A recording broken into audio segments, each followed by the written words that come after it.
சுற்றி சூழல் விழிப்புணர்வு செய்திகள்.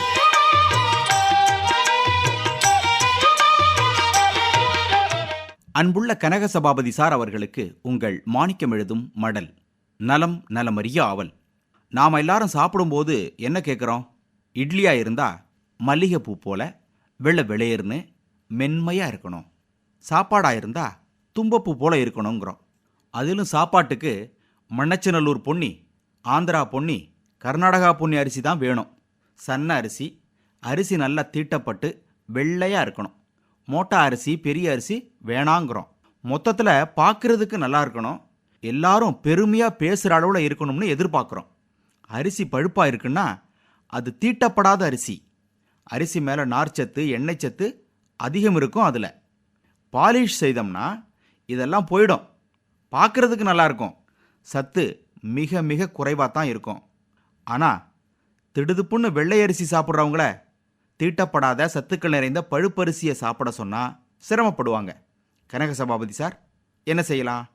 முதல்ல 3 பங்கு வெள்ளை அரிசி, 1 பங்கு பழுப்பரிசி என்ற அளவில் கலந்து கொஞ்சம் கொஞ்சமாக இந்த பழுப்பரிசியின் அளவை அதிகப்படுத்திக்கிட்டே வந்தோம்னா பழகிடும்.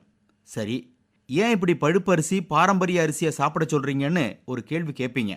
இப்போவும் திருப்பராய்த்துறை தபோவனத்துக்கு போனோம்னா கைக்கூத்தல் அரிசி சாப்பாடு கிடைக்கும். தரையில் பலகையில் கட்டையில் உட்காந்து சாப்பிட்டு வரலாம். மாப்பிள்ளை சம்பா இந்த அரிசியை திருமணமான மாப்பிள்ளைகளுக்கு கொடுக்க சொல்லுவாங்க. ஆண்மையை அதிகரிக்கும் சக்தி படைத்தது. மாப்பிள்ளை சம்பா ரகம் பெண்களுக்கு பால் சுரப்பை அதிகப்படுத்துமா. இலுப்பம்பூ சம்பா அரிசியை சாப்பிட்டா புற்றுநோயை எதிர்க்கும் சக்தி கிடைக்குமா. சர்க்கரை நோயை கட்டுக்குள் வைக்கும் தன்மையும் இந்த இலுப்பம்பூ சம்பாரக அரிசிக்கு இருக்கான். 60ஆம் குருவை அரிசியை கர்ப்பிணி பெண்களுக்கு கொடுக்கணுமா. கொழுக்கட்டை செய்கிறதுக்கு ஏற்ற ரகமாக இது இருக்குது. குரங்கு சம்பான்னு ஒரு பழைய நெல் ரகம் இருக்குது. இது வறட்சியிலும் வளரும், தண்ணி நிறைய இருந்தாலும் வளருமா. இப்படி ஒரு சில நல்ல குணாதிசயங்களை கொண்ட பாரம்பரிய நெல் ரகங்களின் விதைகளுக்கு எங்கே போகிறது? கனக சபாபதி சார், உலக அளவில் பாதி பேர், ஏன் 60% மக்கள் சாப்பிட்ற உணவு தானியம் அரிசி தான். வேத காலத்தில் 4 லட்சம் நெல் ரகங்கள் இருந்ததா கூறப்படுது. இந்த ரக அரிசி நெல் வேணும்னா குறிப்பிட்ட ஒரு சிலர்கிட்ட தான் நாம் போக வேண்டி இருக்கு. தஞ்சாவூரில் சித்தர், திருவள்ளூர் மாவட்டம் சின்னக்காவனூர் கிராமத்தில் தேவராஜன், சீர்காழியில் CIKSன்னு ஒரு தொண்டு நிறுவனம், இவங்கெல்லாம் பாரம்பரிய நெல் ரகங்களை போற்றி பாதுகாத்துக்கிட்டு வர்றாங்க.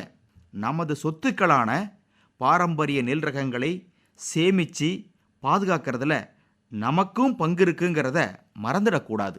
இப்படிக்கு மடல் மாணிக்கம்.